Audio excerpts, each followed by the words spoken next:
مغربی لباس پہنے وہ خوبصورت دوشیزہ غصے سے موبائل کان سے لگائے ہوئے تھی. اس کے پیشانی پر بل صاف دکھائی دے رہے تھے. وہ تیز قدموں سے کمرے میں چکر کاٹتے ہوئے اچانک چیخی, یہ الٹی سیدھی خبریں آپ مجھے فون کر کے کیوں دے رہے ہیں پھوپھو؟ حاجرہ مر جائے زندہ رہے میرا اس سے کیا تعلق؟ میں آپ کو ہر مہینے موٹی رقم اس لیے نہیں دیتی کہ آپ میرے سر پر نئی نئی مصیبتیں ڈالتی رہیں. میرے اپنے جمیلے کم ہیں کیا جو آپ بھی مجھ پر ایک اور نئی مصیبت کا پہاڑ توڑ رہی ہیں؟ میرا شوہر سیدھے منہ سے بات تک نہیں کرتا اور مجھے اس کمپنی کی شیئرز چاہیے. اس گھر پہ حکمرانی کرنی ہے, اپنی جگہ بنانی ہے, اور آپ کو حاجرہ کی پڑی ہے. میں اس کا مسئلہ بیٹھ کر حل کیوں کروں؟ وہ میری کیا لگتی ہے جو میں اپنے مسائل چھوڑ کر اس کی فکر میں ہلکان ہوں؟ اسپیکر سے حاجرہ کے پھپھو کی سنجیدہ آواز ابھری. میں مانتی ہوں حاجرہ تمہاری کچھ نہیں لگتی, مگر وہ تمہاری راہ میں سب سے بڑی رکاوٹ بن سکتی ہے. شامر اس کا اسیر ہے, اگر کل کو اسے سچ کا پتہ چل گیا تو سب سے پہلے تمہارا بنایا وہ محل گرے گا. تم جتنی بے فکر بنی ہو, حقیقت اتنی آسان نہیں ہے. زینہ نے دانت بھیجے.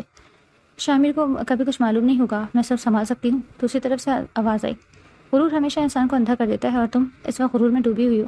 زینہ کچھ کہنے ہی والی تھی کہ دروازہ کھلا اور شامر اندر داخل ہوا. بلیک پینٹ کوٹ میں وہ بھلا کا حسین لگ رہا تھا. اونچا لمبا دراز کا چوڑی جسامت, وہ کسی ریاست کا شہزادہ معلوم ہوتا تھا جو ہر وقت چہرے پر سرد تاثرات ہی سجائے رکھتا. اس کی نظریں سیدھی زینہ پر جم گئی. زینہ نے ایک لمحہ ضائع کیے بغیر کال کاٹ دی اور موبائل صوفے پر رکھ دیا. شامر نے چند لمحے خاموش رہ کر اسے دیکھا, پھر سرد لہجے میں پوچھا, کس سے بات کر رہی تھی؟ زینہ فوراً مصنوعی مسکراہٹ کے ساتھ اس کی طرف بڑھی اور اس کے قریب آ کر نرمی سے اس کا کلر سیدھے کرنے لگی. کسی سے نہیں جان پھپھو کی کال تھی, پیسے مانگ رہی تھی کہ علاج کروانا ہے. میں نے کہہ دیا جب آپ کے گھر آؤں گی تو دے دوں گی. اس کا ہاتھ ابھی کالر پر ہی تھا کہ شامر نے سختی سے اس کی کلائی پکڑ کر جھٹکے سے الگ کر دیا. زینہ لڑکھڑا کر ایک قدم پیچھے ہوئی. اس کے چہرے سے مسکراہٹ غائب ہوئی. شامر کی آواز پہلے سے کہیں زیادہ سخت تھی. کتنی بار تمہیں سمجھا چکا ہوں, مجھے میری اجازت کے بغیر ہاتھ مت لگایا کرو. کیا یہ بات تمہاری سمجھ میں نہیں آتی؟ زینہ نے چونک کر اسے دیکھا, لیکن اگلے ہی لمحے شامر کی بلند آواز پورے کمرے میں گونجی. میں ایک بات بار بار دہرانا پسند نہیں کرتا. اس کی گرجدار آواز سن کر زینہ بے اختیار 2 قدم پیچھے ہٹ گئی. شامر نے ٹھنڈی مگر کاٹدار نگاہوں سے اسے دیکھا. آج کے بعد اگر تم نے دوبارہ یہی حرکت کی تو مجھ سے برا کوئی نہیں ہوگا. زینہ کے چہرے پر دکھ اور غصہ ایک ساتھ ابھر آئے. وہ دھیمی مگر احتجاج بھری آواز میں بولی, میں آپ کی بیوی ہوں شامر, اگر آپ کو ہاتھ نہیں لگاؤں گی تو اور کس کو لگاؤں گی؟ شامر کے چہرے پر کوئی تاثر نہ آیا. وہ اسی سپاٹ لہجے میں بولا, جس طرح میں تمہیں ہاتھ لگانے سے پہلے اجازت لیتا ہوں, اسی طرح یہ تم پر بھی لازم ہے کہ میری اجازت کے بغیر مجھے ہاتھ نہ لگاؤ. زینہ تلخی سے ہنستے ہوئے بولی, میں آپ کو اجازت دیتی تھی, آپ جب چاہیں مجھے بغیر پوچھے مجھے ہاتھ لگا سکتے ہیں, بلکہ تعلقات بھی قائم کر سکتے ہیں. میں ایک لفظ نہیں کہوں گی. آخر کو آپ کا مجھ پر حق ہے, آپ مجھے جس طرح چاہیں استعمال کر سکتے ہیں. شامر نے اس کی بات کا کوئی جواب نہ دیا. اس نے صرف ایک لمحہ اسے دیکھا, پھر خاموشی سے پلٹا اور کمرے سے باہر نکل گیا. دروازہ بند ہونے کی آواز کے ساتھ ہی زینہ کا سب بھی ٹوٹ گیا. اس نے غصے سے زور سے اپنا پاؤں فرش پر مارا. آخر خود کو سمجھتے کیا ہیں؟ یہ انسان ہے یا پتھر؟ کبھی محبت نہیں, کبھی نرمی نہیں, ہر وقت حکم, ہر وقت فاصلے. اس نے بے چینی سے اپنے بالوں میں ہاتھ پھیرا, پھر غصے سے سامنے رکھا ہوا کشن اٹھا کر صوفے پر دے مارا. ایک دن یہی غرور تمہیں لے ڈوبے گا شامر, تم مجھے ہمیشہ نظر انداز نہیں کر سکتے. اس نے موبائل دوبارہ اٹھایا اور سخت لہجے میں بڑبڑائی, اگر مجھے اس گھر میں اپنی جگہ بچانے کے لیے کسی بھی حد تک جانا پڑے تو میں جاؤں گی, کیونکہ ہارنا مجھے کبھی نہیں آیا. تم صرف میرے ہو اور تمہیں میرا ہی اسیر ہو کر رہنا پڑے گا. یہ جائیداد, یہ پیسہ, یہ رتبہ سب میرا ہوگا. تم دیکھنا, تم بھی میرے ہوگے. اس کی آنکھوں میں جلتی ہوئی آنکھ صاف بتا رہی تھی وہ کچھ بھی کر سکتی ہے شامر کو اپنا بنانے کے لیے, مگر آج تک نہ کبھی کسی کو زبردستی محبت کرنے پر راضی کیا گیا ہے اور نہ کبھی آگے کیا جا سکے گا, کیونکہ یہ دل کا سودا ہے. دوسری جانب ایک متوسط طبقے کے مکان میں عجیب سوگوار سی صبح تھی. حاجرہ خاموشی سے کچن میں کھڑی ناشتہ تیار کر رہی تھی. اس کے ہاتھ اپنے کام میں مصروف تھے, مگر ذہن کہیں اور پٹک رہا تھا. وہ بمشکل 20 برس کی تھی, مگر اس کے چہرے پر وقت نے ایسی تھکن لکھ دی تھی جو عمر سے کہیں زیادہ محسوس ہوتی. دودھ جیسی رنگت, باریک نقش, گھنے سی بال اور بے مثال حسن اسے دیکھنے والے کو پہلی ہی نظر میں اپنی طرف کھینچ لیتا, مگر اس کی خوبصورت آنکھوں کے نیچے پڑے گہرے سیاہ حلقے اس کی بے خواب راتوں اور مسلسل رونے کی گواہی دے رہے تھے. ایسا لگتا تھا جیسے حسن کی دیوی کو قسمت نے دکھوں کے زنجیروں میں جکڑ دیا.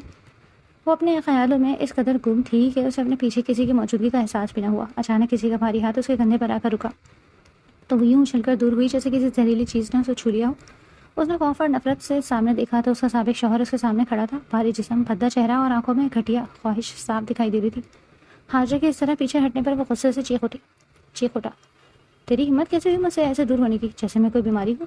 حاجرہ نے نفرت سے اسے دیکھا اور مضبوط لہجے میں بولی, اب تو میرے لیے بیماری ہی ہو, اور ایسی بیماری جس سے میں پوری زندگی دور رہنا چاہتی ہوں. میں تمہیں 1000 بار سمجھا چکی ہوں, ہمارا کوئی رشتہ نہیں رہا. تم مجھے ہاتھ نہیں لگا سکتے, میں تمہاری بیوی نہیں ہوں. وہ تنزیہ ہنسا اور آگے بڑھتے ہوئے بولا, چپ رہ, تجھے کیا پتا تو میری بیوی ہے یا نہیں؟ ایک ساتھ 3 بار طلاق کہہ دینے سے طلاق نہیں ہوتی. جو میں نے غصے میں 3 بار کہا اسے ایک ہی طلاق سمجھ, اور ایک طلاق کے بعد مرد رجوع کر سکتا ہے. آج چل کمرے میں چلتے ہیں اور اپنا رشتہ دوبارہ بحال کرتے ہیں. حاجرہ کی آنکھوں میں آگ سی بھڑک اٹھی. اس نے فوراً سبزی کاٹنے والی چھری اٹھا کر اسی طرف کر دی اور سخت لہجے میں بولی, اپنی اوقات میں رہو ورنہ یہ چھری تمہارے سینے میں اتار دوں گی ایک قدم بھی آگے بڑھایا تو. اچھا نہیں ہوگا، ابھی کے ابھی یہاں سے چلے جاؤ۔ وہ ایک لمحے کو رکا، پھر زہر بھرے لہجے میں بولا، بہت پچھتائے گی حاجرہ، آج مجھے دھمکی دے رہی ہے، ایک دن میرے قدموں میں گرے گی، میں تجھے ایسی موت ماروں گا کہ سکون کے لیے ترسے گی۔ حاجرہ نے آنسو ضبط کرتے ہوئے نفرت سے جواب دیا، سکون تو تمہارے نصیب میں بھی نہیں رہا ہے، جس طرح تم نے میری زندگی برباد کی ہے نا، خدا تمہیں اسی درد کا حساب دے گا۔ تم نے میری عزت، میری خوشیاں، میرے خواب سب کچھ رون ڈالے، لیکن اب میں دوبارہ تمہارے ظلم کا شکار نہیں بنوں گی۔ وہ غصے سے اسے گالیاں دیتا ہوا پلٹا اور دروازہ زور سے بند کر کے باہر نکل گیا۔ اس کے جاتے ہی حاجرہ کے ہاتھ سے چھری چھوٹ کر زمین پر گر گئی۔ اس کے جسم کی ساری طاقت جیسے ایک لمحے میں ختم ہو گئی۔ وہ آہستہ آہستہ دیوار کے ساتھ پھسلتی ہوئی زمین پر بیٹھ گئی اور دونوں ہاتھوں سے اپنا چہرہ چھپا کر سسک سسک کر رونے لگی۔ اس کی ہچکیاں مسلسل بند ہوتی جا رہی تھی۔ اسے اپنا سارا ماضی ایک ایک کر کے یاد آنے لگا۔ بچپن ہی میں ماں باپ دنیا چھوڑ گئے تھے، پھر چچی نے بوجھ سمجھ کر اس کی شادی اپنے سے دگنی عمر کے آدمی سے کر دی۔ وہ 2 سال تک ہر ظلم برداشت کرتی رہی، کبھی مار، کبھی ذلت، کبھی بے عزتی، مگر زبان نہ کھولی۔ پھر صرف ایک ہفتہ پہلے ایک معمولی سی بات پر اس شخص نے غصے میں اسے طلاق دے کر گھر سے نکال دینے کی دھمکی دی، اور اب اپنی خواہش پوری کرنے کے لیے دوبارہ اس پر دباؤ ڈال رہا تھا۔ حاجرہ کے پاس نہ اپنا گھر تھا، نہ کوئی سہارا، نہ کوئی ایسا شخص جس کے پاس جا سکتی۔ وہ اسی گھر کے کونے میں رہنے پر مجبور تھی، کیونکہ دنیا میں اس کا اپنا کہنے والا کوئی نہیں تھا۔ اس نے نم آنکھوں سے چھت کی طرف دیکھا اور ٹوٹے ہوئے لہجے میں سرگوشی کی، یا اللہ، اگر میرے لیے کہیں کوئی راستہ ہے تو مجھے وہاں تک پہنچا دے، کیونکہ اب مجھ میں مزید لڑنے کی طاقت نہیں رہی۔ میں کوئی گناہ نہیں کرنا چاہتی، میں پاک صاف تیرے پاس آنا چاہتی ہوں، یا مجھے موت دے دے، یا پھر مجھے اس گھر سے نجات دلا دے۔ اور بے شک ہمارا رب قریب ہے، وہ ٹوٹے ہوئے دلوں کی دعائیں رد نہیں کرتا۔ تو بھلا اس معصوم کی دعا کیسے رد کر سکتا تھا، جو 2 سال سے ظلم کو برداشت کری تھی؟ اس کے لیے بھی ایک خوبصورت تاج محل بنایا گیا، بس ایک مقررہ وقت کا انتظار تھا۔ رات کی تاریخی ہر سو پھیلی ہوئی تھی۔ شامر صوفے پر بیٹھا لیپ ٹاپ پر نظریں چبائے مسلسل کام میں مصروف تھا۔ اس کی انگلیاں تیزی سے کی بورڈ پر چل رہی تھیں کہ اچانک کمرے کا دروازہ کھلا اور زینیا اندر داخل ہوئی۔ اسے دیکھتے ہی شامر کے چہرے پر ناگواری چھا گئی، مگر اس نے نظریں دوبارہ لیپ ٹاپ کی اسکرین پر جما دی۔ زینیا بے تکلفی سے چلتی ہوئی اس کے برابر صوفے پر بیٹھ گئی۔ چند لمحے خاموشی رہی، پھر شامر نے لیپ ٹاپ سے نظریں ہٹائے بغیر سرد لہجے میں کہا، میں نے تمہیں 1000 مرتبہ سمجھایا ہے کہ مجھے رات کے وقت اکیلے سونا ہوتا ہے، پھر تم اس کمرے میں کیوں آ جاتی ہو؟ تمہارے لیے الگ سے پورا کمرہ تیار کروایا ہے، ہر چیز تمہاری پسند کے مطابق ہے، پھر بھی تم میری بات کیوں نہیں مانتی؟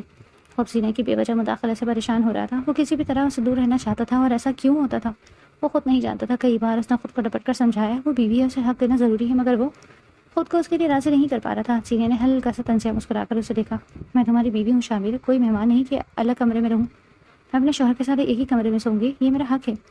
شامر نے آہستہ سے لیپ ٹاپ بند کیا اور اسی طرف دیکھتے ہوئے سپاٹ لہجے میں بولا، تمہیں ہفتے میں 1 مرتبہ تمہارا حق مل جاتا ہے اور میرا نہیں؟ خیال کہ اس کے علاوہ کسی اور دن تمہیں اس کی ضرورت محسوس ہوتی ہوگی؟ میں مزید ایسی گفتگو نہیں کرنا چاہتا جو تمہاری عزت نفس کو ٹھیس پہنچائے۔ بہتر یہی ہوگا کہ تم یہاں سے چلی جاؤ اور آئندہ میرے کمرے میں آنے سے پہلے دروازہ کھٹکھٹایا کرو، مجھے اپنی پرائیویسی میں مداخلت بالکل پسند نہیں۔ زینہ کے چہرے پر لمحہ بھر کو خفگی ابھری، مگر اس نے خود کو سنبھال لیا۔ وہ نرم لہجے میں بولی، میں چلی جاؤں گی، لیکن پہلے مجھے تم سے ایک ضروری بات کرنی ہے۔ شامر صاحب جانتا تھا کہ وہ اتنی آسانی سے جانے والی نہیں۔ اس نے اپنی جھنجھلاہٹ دباتے ہوئے مختصر سے کہا، کہو کیا بات ہے؟ زینہ نے فوراً موقع غنیمت جانا، تم جانتے ہو 1 ہفتے بعد ہماری شادی کی اینیورسری ہے، میں چاہتی ہوں اس بار تقریب بہت شاندار ہو، تمہارے تمام فیملی فرینڈز، بزنس کولیگز، بڑے بڑے سرمایہ کار، حتیٰ کہ تمہارے رائول بھی دعوت میں شامل ہوں، تاکہ سب کو پتہ چلے کہ شامر کی زندگی کتنی پرفیکٹ ہے۔ شامر خاموشی سے سنتا رہا تو وہ مزید بولی، میں نے ایک ریسٹورینٹ پسند کیا ہے، وہاں کا مینیو بھی بہت اچھا ہے، لیکن میں چاہتی ہوں کہ تم میرے ساتھ چل کر سب کچھ دیکھ لو، مینیو، سجاوٹ اور باقی انتظامات بھی۔ شامر نے بیزاری سے جواب دیا، یہ سب چھوٹے موٹے کام تم بہت سنبھال سکتی ہو، مجھے ان فضول چیزوں کے لیے وقت نہیں، پارٹی والے دن آ جاؤں گا، بس اتنا کافی ہے۔ زینہ نے فوراً اس کی بات کاٹ دی، بات کو سمجھنے کی کوشش کرو، اگر تم میرے ساتھ ہوگی تو ریسٹورینٹ والے بھی سنجیدگی سے لیں گے، ہر چیز بہتر طریقے سے ہوگی، آخر یہ صرف میری نہیں تمہاری بھی عزت کا سوال ہے، لوگ تمہارا نام دیکھ کر آئیں گے، اگر کوئی کمی رہ گئی تو انگلیاں مجھ پر نہیں تم پر اٹھیں گی۔ شامر نے اس کی طرف گہری نظر سے دیکھا، جیسے اس کے ارادے پڑھنے کی کوشش کرا ہو، پھر بولا، مجھے ایسی تقریبات میں کوئی دلچسپی نہیں۔ زینہ نے پہلی بار اس کے لہجے میں نرمی محسوس کرتے ہوئے آہستہ سے کہا، صرف 1 گھنٹے کی بات ہے، اس کے بعد تم اپنے کام واپس چلے جانا، میں تم سے اس کے علاوہ کبھی کسی چیز کی عزت نہیں کروں گی، پلیز میری یہ بات مان لو۔ شامر چند لمحے خاموش بیٹھا رہا، وہ صاف انکار کرنا چاہتا تھا، مگر اسے یاد آیا کہ تقریب میں شہر کی کئی بڑی کاروباری شخصیات آنے والی تھی، اور ان میں سے کچھ کے ساتھ مستقبل کے معاہدے بھی زیر غور تھے۔ اس نے ایک گہرا سانس لیا اور بے دلی سے بولا، ٹھیک ہے، کل شام 1 گھنٹہ نکال لوں گا، لیکن یاد رکھنا میں صرف وینیو دیکھنے جا رہا ہوں، باقی سارے انتظامات تم خود سنبھالو گی۔ زینہ کے چہرے پر فوراً اطمینان ابھری، مسکراہٹ پھیل گئی۔ اس نے خوشی چھپاتے ہوئے کہا، بس مجھے یہی چاہیے تھا، باقی سب میں سنبھال لوں گی۔ شامر نے دوبارہ لیپ ٹاپ کھول لیا اور مختصر لہجے میں کہا، اب اگر بات ختم ہو گئی ہو تو تم اپنے کمرے میں جا سکتی ہو، مجھے کام کرنا ہے۔ زینہ نے ایک لمحہ اسے خاموشی سے دیکھا، پھر ہلکی سی مسکراہٹ اپنے لبوں پر سجائے کمرے سے باہر نکل گئی، مگر اس کی آنکھوں میں اب کسی اور ہی منصوبے کی چمک اتر آئی، لیکن نہیں جانتی تھی کہ یہ منصوبہ اس کے ہی گلے کا توق بننے والا ہے۔ اگر دن شام 5 بجے شامیر میز کے ایک کنارے پر بیٹھا خاموشی سے اپنے موبائل کی اسکرین پر نظر جمائے کسی اہم میل کا جواب دے رہا تھا، جبکہ زینیا ریسٹورینٹ کے مینیجر کے ساتھ تقریب کی سجاوٹ، مہمانوں کی نشستوں اور مینیو کے بارے میں تفصیل سے بات کر رہی تھی۔ دونوں کھانا کھا چکے تھے اور اب صرف آخری معاملات طے کیے جا رہے تھے۔ شامیر کی دلچسپی ان سب باتوں میں نہ ہونے کے برابر تھی اور وہ صرف وقت گزرنے کا انتظار کر رہا تھا کہ اچانک ایک نرم مگر تھکی ہوئی آواز اس کے قریب سنائی دی۔ سر آپ کا بل، پلیز پیمنٹ کلیئر کر دیں، پھر آپ لوگ آرام سے جا سکتے ہیں ورنہ بعد میں اسٹاف مجھ سے ہی پوچھے گا۔ شامر نے بے دلی سے سر اٹھایا، مگر اگلے ہی لمحے اس کے چہرے کا رنگ بدل گیا۔ اس کی آنکھیں حیرت سے پھیل گئی۔ سامنے ویٹر کے یونیفارم میں پہنے کھڑی لڑکی کوئی اور نہیں بلکہ ہاجرہ تھی۔ اس کے ہاتھ میں بل بک تھی، چہرے پر وہی معصومیت تھی، مگر آنکھوں کے گرد تھکن اور بے شمار دکھوں کے نشان پہلے سے کہیں زیادہ نمایاں تھے۔ شامر ایک جھٹکے سے اپنی جگہ سے کھڑا ہو گیا، جیسے کسی نے اس کے وجود میں بجلی دوڑا دی۔ وہ چند لمحے اسے بے یقینی سے دیکھتا رہا، پھر بے اختیار بولا، تم یہاں؟ ہاجرہ نے چونک کر اس کی طرف دیکھا۔ اس کی نظریں اجنبی تھیں، جیسے وہ اسے پہچان ہی نہ رہی ہو۔ شامر کی سانسیں بے ترتیب ہونے لگی۔ وہ ایک قدم آگے بڑھا اور بھاری آواز میں بولا، میرے ساتھ وہ تماشا کر کے تمہیں کیا حاصل ہوا؟ میری عزت کو سب کے سامنے خواب میں ملا کر تمہیں کون سا سکون ملا؟ کون سی رکعت کا ثواب ملا تھا تمہیں؟ ہاجرہ کا چہرہ ایک دم سفید پڑ گیا، اس کے ہاتھ کانپنے لگے، مگر وہ شامر کو نہیں دیکھ رہی تھی۔ اس کی نظریں شامر کے عقب میں کسی ایک وجود پر جم گئی تھی۔ شامر نے بے اختیار پلٹ کر دیکھا تو زینیا چند قدم کے فاصلے پر کھڑی آنکھیں پھیلائے ہاجرہ کو گھور رہی تھی۔ اس کے چہرے پر حیرت، خوف اور گھبراہٹ ایک ساتھ دکھائی دے رہے تھے۔ ہاجرہ کا دل زور زور سے دھڑکنے لگا، اس کی سانسیں اکھڑنے لگیں۔ وہ کچھ کہنا چاہتی تھی، مگر الفاظ جیسے اس کے گلے میں ہی اٹک گئے۔ اسی لمحے زینیا نے خود کو سنبھالا اور تیزی سے آگے بڑھ کر شامر کا بازو تھام لیا، پھر مصنوعی مسکراہٹ کے ساتھ بولی، ہنی چلے میں نے پورا ریسٹورینٹ دیکھ لیا ہے، سچ کہوں تو یہ مجھے بالکل پسند نہیں آیا، ہم کسی اور جگہ بکنگ کروا لیتے ہیں۔ شامر نے جیسے اس کی آواز سنی ہی نہ ہو، اس کی نظریں مسلسل ہاجرہ کے چہرے پر جمی ہوئی تھی۔ وہ آہستہ سے بولا، ہاجرہ میری بات سنو تم، مگر اس کی بات مکمل ہونے سے پہلے ہی ہاجرہ خوف زدہ انداز میں ایک قدم پیچھے ہٹی۔ اس کے ہاتھ سے بل بک چھوٹ کر زمین بوس ہو گئی۔ اس نے کانپتے ہوئے اسے میز پر رکھا اور پلٹ کر تیزی سے اندر کی طرف بھاگی۔ شامر نے بے اختیار اس کے پیچھے قدم بڑھائے۔ ہاجرہ رکو، مجھے جواب دو۔ وہ بھی چند قدم ہی آگے بڑھا تھا کہ زینیا نے مضبوطی سے اس کا ہاتھ پکڑ لیا اور دبے مگر سخت لہجے میں بولی، یہاں سے چلو شامر، سب لوگ تمہیں دیکھ رہے ہیں، اگر ابھی کوئی تماشا بن گیا تو بات بہت آگے نکل جائے گی، خدا کے لیے خود پر قابو رکھو۔ شامر نے بے اختیار گردن گھما کر ایک دیر دیکھا تو واقعی ریسٹورینٹ میں موجود تقریباً ہر شخص حیرت سے اسی کی طرف دیکھ رہا تھا۔ ویٹر بھی اپنی جگہ رکے ہوئے تھے اور مینیجر پریشان نظروں سے منظر دیکھ رہا تھا۔ شامر کی مٹھی بے اختیار بھینچ گئی، اس کے چہرے پر بے بسی صاف جھلک رہی تھی۔ وہ ایک بار پھر اندر کی طرف دیکھنے لگا، جہاں ہاجرہ نظروں سے اوجھل ہو چکی تھی۔ زینیا نے اس کے بازو پر اپنی گرفت مزید مضبوط کر دی اور آہستہ سے بولی، اب یہاں رکنا ہمارے لیے اور نقصان دہ ہے۔ شامر نے خصوصاً خاموشی سے آنکھیں بند کی، جیسے اپنے اندر اٹھنے والے طوفان کو روکنے کی کوشش کر رہا ہو، پھر بے دلی سے قدم موڑ لیا۔ زینیا اسے تقریباً کھینچتے ہوئے ریسٹورینٹ سے باہر لے گئی، مگر شامر کی نظریں آخری لمحے تک اسی دروازے پر جمی رہی جہاں ہاجرہ غائب تھی، اور اس کے ذہن میں صرف ایک سوال مسلسل گونج رہا تھا کہ وہ اگر ملک سے باہر گئی تو پھر اب یہ یہاں کیسے؟ ہاجرہ ریسٹورینٹ کے فرش پر گھٹنوں میں سر دیے بیٹھی تھی۔ اس کے دونوں ہاتھ کانپ رہے تھے اور آنکھوں سے آنسو مسلسل بہہ رہے تھے، جیسے برسوں کا بند ٹوٹ گیا ہو۔ اس کا سانس لینا بھی دشوار ہو رہا تھا۔ وہ بار بار اپنے آنسو صاف کرنے کی کوشش کرتی، مگر ہر اگلے لمحے آنکھیں پھر بھی بھر آتی۔ اس نے آج پہلی بار شامر کو دیکھا تھا، مگر وہ اسے پہچان نہ سکی۔ وہ تو صرف ایک گاہک تھا جس کی میز پر بل لے کر جانا اس کی ڈیوٹی تھی۔ وہ تو معمول کے مطابق اس کے سامنے بل رکھ کر صرف اتنا کہنا چاہتی تھی کہ ادائیگی کر دے، مگر جیسے ہی اس کی نظر شامر کے پیچھے کھڑی زینیا پر پڑی، اس کے وجود سے جیسے جان نکل گئی۔ اس کا دل خوف سے دہل گیا، اس کی سماعت جیسے بند ہو گئی تھی، اور اگلے ہی لمحے وہ برسوں پیچھے اس دن میں پہنچ گئی تھی جس دن اس کی پوری زندگی بدل گئی تھی۔ وہ ایک چھوٹے سے کمرے میں زمین پر بیٹھی اپنے چند کپڑے اور معمولی سا سامان ایک بیگ میں رکھ رہی تھی۔ اس کے لبوں پر بے اختیار مسکراہٹ تھی، دل میں ہزاروں خواب پڑ رہے تھے۔ اگلے دن اس کا نکاح تھا۔ اسے بتایا گیا تھا کہ اس کی شادی ایک بہت بڑے بزنس مین سے ہو رہی ہے، جو عمر میں بھی زیادہ نہیں، خوبصورت بھی ہے، وہ اسے پسند بھی کرتا ہے۔ پہلی بار اسے لگا تھا کہ شاید قسمت کو اس پر ترس آ گیا، شاید اب چچی کے تانے ختم ہو جائیں گے، شاید اب وہ بھی کسی کے گھر کی عزت کہلائے گی۔ وہ اپنے چھوٹے سے بیگ میں کپڑے رکھتے ہوئے دھیرے سے خود سے بولی، کہ اللہ بس میری نئی زندگی اچھی ہو، مجھے صرف ایک محبت کرنے والا گھر دے۔ ابھی اس کے چہرے پر امید کی ہلکی سی روشنی باقی تھی کہ اچانک کمرے کا دروازہ زور سے کھلا اور زینیا غصے سے بھری ہوئی اندر داخل ہوئی۔ ہاجرہ گھبرا کر فوراً اپنی جگہ سے کھڑی ہو گئی۔ زینیا باجی آپ؟ اس کی بات مکمل بھی نہ ہوئی تھی کہ زینیا نے پوری طاقت سے اس کے چہرے پر تھپڑ مارا۔ ہاجرہ لڑکھڑا کر دیوار سے جا لگی، اس کے ہونٹ سے خون کی ہلکی لکیر نکل آئی۔ وہ حیرت اور خوف سے اسے دیکھنے لگی۔ زینیا غصے سے چیخی، تم کیا سمجھتی ہو خود کو، کہیں کی حور پری ہو؟ میرا ایوہ نصیب اپنے حق میں کروا لو گی اور میں خاموش بیٹھی رہوں گی؟ میں آج کے آج تمہیں اس دنیا سے یہ ختم کر دوں گی، تمہارا قتل کر دوں گی۔ ہاجرہ کا پورا جسم لڑسنے لگا، وہ روتے ہوئے اس کے قدموں کے قریب آ گئی۔ باجی خدا کے لیے ایسا مت کہیں، میں نے آپ کا کیا بگاڑا؟ میں تو کبھی آپ کی کسی راہ میں رکاوٹ نہیں بنی، ہمیشہ آپ کا ہر حکم مانا۔ آپ نے جو کہا وہی کیا، پھر آپ میرے ساتھ ایسا کیوں کر رہی ہیں؟ سینیا نے نفرت سے اسے جھڑک دیا۔ میرے سامنے زیادہ معصوم بننے کی اداکاری مت کرو ورنہ مجھ سے برا کوئی نہیں ہوگا، حاجہ سے سکتے ہوئے بولی۔ مجھے کچھ سمجھ نہیں آ رہا باجی، آخر میری غلطی کیا ہے؟ سینیا اس کے بالے مٹھی میں جکڑ کر غصے سے بولی۔ غلطی مجھ صرف اتنی ہے کہ جس شخص سے میری شادی ہونی چاہیے تھی وہ تمہارا ہونے جا رہا ہے، اور میں ایسا کبھی نہیں ہونے دوں گی۔ اب خاموشی سے میرے ساتھ باہر چلو، اگر زندہ رہنا چاہتی ہو تو میرے کہنے پر میرے پسند کے آدمی سے نکاح کرو گی۔ بولو کرو گی یا اب یہیں تمہاری لاش گرے گی؟ حاجہ کا چہرہ آنسوؤں سے بھیگ چکا تھا۔ وہ کانپتی ہوئی آواز میں بولی، اچھا میں کر لوں گی، جو آپ کہیں گی وہی کروں گی، بس خدا کے لیے مجھے قتل مت کرنا، مجھے جینا ہے۔ سینیا نے اس کے بازو سختی سے پکڑا اور تقریباً گھسیٹتے ہوئے اسے کمرے سے باہر لے گئی۔ حاجہ کی نظریں بے اختیار اس دروازے کی طرف اٹھ رہی تھی جہاں سے وہ خوابوں بھری زندگی میں قدم رکھنے والی تھی، مگر باہر جا کر اس کے قدم وہیں رک گئے۔ سامنے اسے دگنی عمر کا شخص نکاح کے لیے بیٹھا تھا۔ حاجہ نے حیرت اور خوف سے سینے کی طرف دیکھا۔ یہ کون ہے؟ سینیا نے اس کے کان کے قریب چک کر زہر بھرے لہجے میں کہا، آج کے بعد یہی تمہارا شوہر ہے، اور اگر زبان سے ایک لفظ بھی نکالا تو یاد رکھنا تم زندہ نہیں بچو گی۔ حاجہ کی آنکھوں سے آنسو مسلسل بہتے رہے مگر خوف نے اس کی آواز چھین لی۔ چند لمحوں بعد زبردستی اس کا نکاح اسی شخص سے بڑھوا دیا گیا اور اس وقت اسے رخصت بھی کر دیا گیا۔ وہ جو اپنے خوابوں کا یہ خوبصورت محل سجا رہی تھی، ایک ہی لمحے میں اس کے سارے خواب بکھر گئے۔ گاڑی میں بیٹھتے وقت اس نے آخری بار پلٹ کر اپنے گھر کو دیکھا تو زینیا دروازے پر کھڑی سرد نظروں سے اسے گھور رہی تھی۔ پھر اس نے دھیرے مگر خوفناک لہجے میں کہا، یاد رکھنا اگر زندگی میں کبھی دوبارہ مجھے نظر آئی تو اس دن تمہاری موت میرے ہاتھوں لکھی ہوگی۔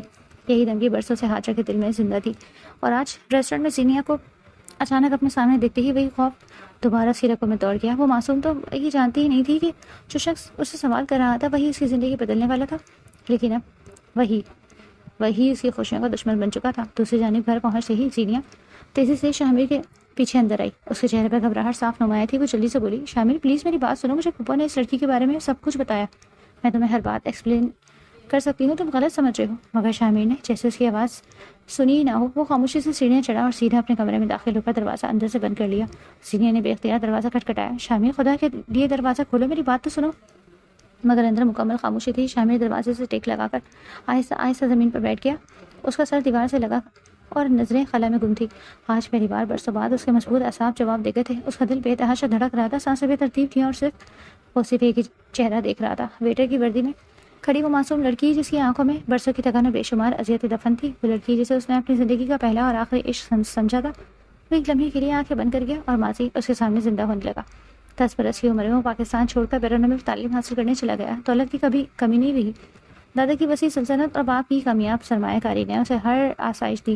16 برس بیرون ملک گزارنے کے بعد 26 سال کی عمر میں وہ پاکستان لوٹا تھا تاکہ اپنے دادا کو کاروبار سنبھال سکے۔ ہر چیز اس کے لیے نئی تھی، لوگ نئے تھے، رسم و رواج نئے تھے۔ اسی دوران اس کی ملاقات زینیا سے ہوئی جو اس کی کمپنی میں ملازم تھی۔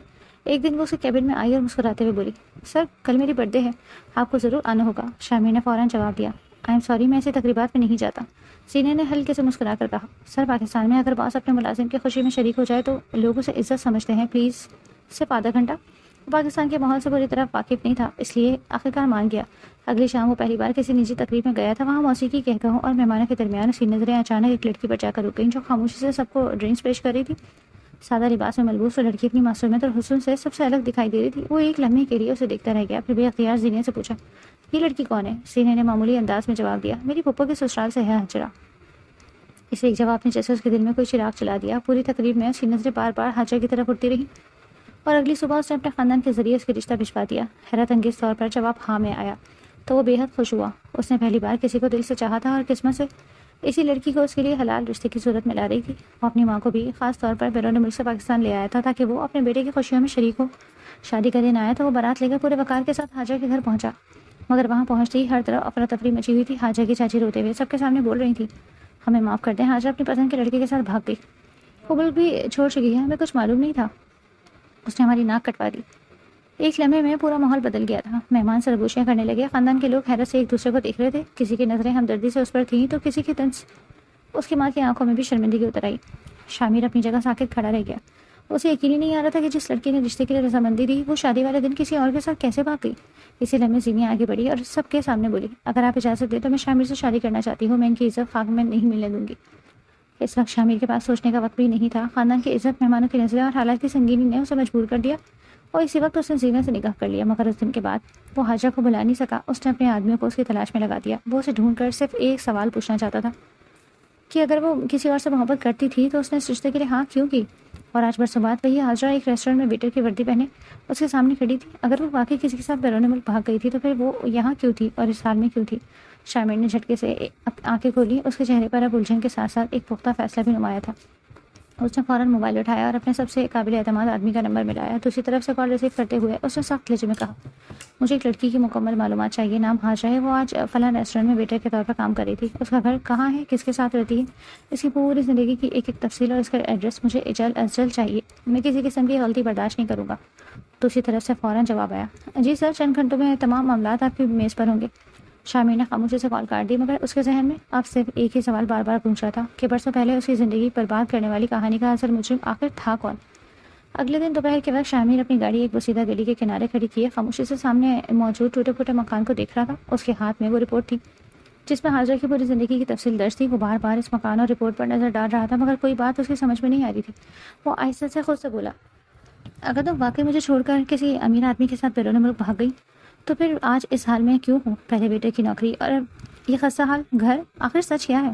اس نے ایک گہرا سانس لیا اور گاڑی سے اتر کر آہستہ آہستہ گھر کی طرف بڑھنے لگا. اس کے قدم دروازے تک پہنچنے ہی والے تھے کہ اچانک اندر سے حاجرہ کی دل دہلا دینے والی چیخ سنائی دی, بچاؤ, کوئی میری مدد کرو, کوئی ہے, مجھے اس درندے سے بچاؤ, یہ مجھے مار ڈالے گا. شامر نے ایک لمحہ بھی ضائع نہیں کیا. اس نے پوری طاقت سے دروازے کو دھکا دیا, مگر وہ نہ کھلا. اگلے ہی لمحے اس نے زوردار لات ماری اور دروازہ ٹوٹ کر اندر جا کر گرا. وہ تیزی سے آواز کی سمت دوڑا. اندر پہنچا تو منظر دیکھ کر اس کی آنکھوں میں آگ اتر آئی. حاجرہ زمین پر گری ہوئی تھی. اس کے چہرے پر خوف صاف نمایاں تھا, جبکہ ایک بھاری جسم والا شخص ہاتھ میں چھری لیے اس پر وار کرنے کی کوشش کر رہا تھا. شامر نے غصے سے شخص کا گریبان پیچھے سے پکڑا اور پوری طاقت سے اسے اپنی طرف کھینچ کر دروازے کی سمت دے مارا. وہ آدمی لڑکھڑا تھا. وہ دیوار سے ٹکرایا اور چھری اس کے ہاتھ سے چھوٹ کر دور جا گری. حاجرہ فوراً گھبرا کر اٹھ کھڑی ہوئی اور دوڑ کر شامر کے قریب آ گئی. اس نے کانپتے ہوئے اس کا بازو مضبوطی سے پکڑ لیا اور روتے ہوئے بولی, پلیز میری مدد کریں, میرا شوہر نہیں ہے, پلیز مجھے اس سے بچا لیں. شامر کی نظریں بے اختیار اس کے ہاتھ پر جم گئی جو اس کے بازو کو مضبوطی سے تھامے ہوئے تھا. اسے حیرت ہوئی کہ سینے کا معمولی سا لمس بھی اسے ناگوار گزرتا تھا, مگر اس وقت حاجرہ کے ہاتھ نے اسے ذرا بھی بے چینی کیا, بلکہ اس کے دل میں ایک عجیب سا سکون اتر آیا. وہ چند لمحے اسی کیفیت میں کھڑا رہا کہ اچانک وہ شخص غصے سے چیخا, واہ, بلا لیا اپنے یار کو, اب یہ مجھے مارے گا, آج تم دونوں کو یہیں ختم کر دوں گا. اس کی آواز سن کر شامر حال میں واپس آیا. حاجرہ نے فوراً اپنا ہاتھ پیچھے کھینچ لیا, جبکہ شامر سیدھا اس شخص کی طرف بڑھا. وہ آدمی غصے میں دوبارہ زمین سے چھڑی اٹھانے جھکا, مگر شامر نے اس کے ہاتھ پر زوردار لات ماری. چھری دور جا گری. وہ سنبھلنے کی کوشش ہی کر رہا تھا کہ شامر کا پہلا گھونسا سیدھا اس کے جبڑے پر پڑا. وہ پیچھے لڑکھڑایا, مگر اگلے ہی لمحے پلٹ کر شامر پر جھپٹا. دونوں کے درمیان ہاتھاپائی شروع ہو گئی. اس نے شامر کے گریبان پکڑنے کی کوشش کی, مگر شامر نے اس کی کلائی موڑ کر زور سے جھٹکا دیا.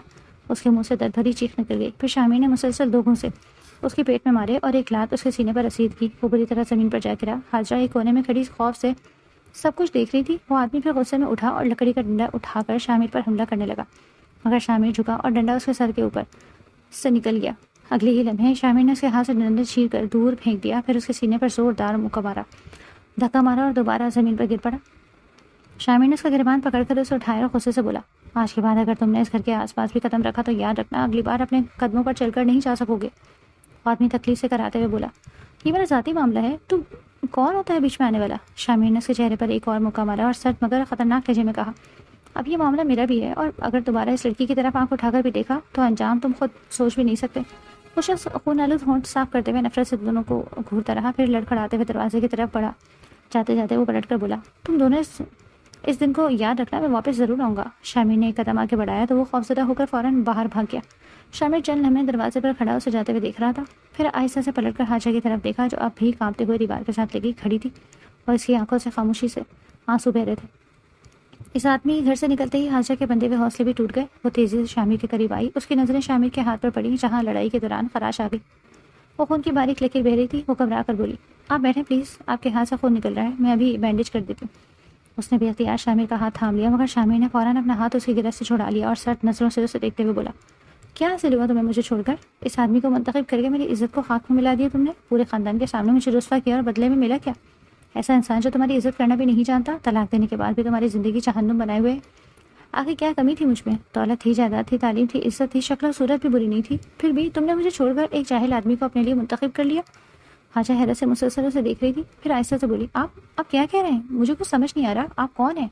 شامر تلخا سی ہنسا, میرے سامنے اتنا بولا بننے کی ضرورت نہیں ہے, تم اچھی طرح جانتی ہو میں کون ہوں. حاجہ نے بے یقینی سے سر ہلایا, نہیں, میں واقعی آپ کو نہیں جانتی. کیا آپ وہی سر ہیں جو ریسٹورینٹ آئے تھے؟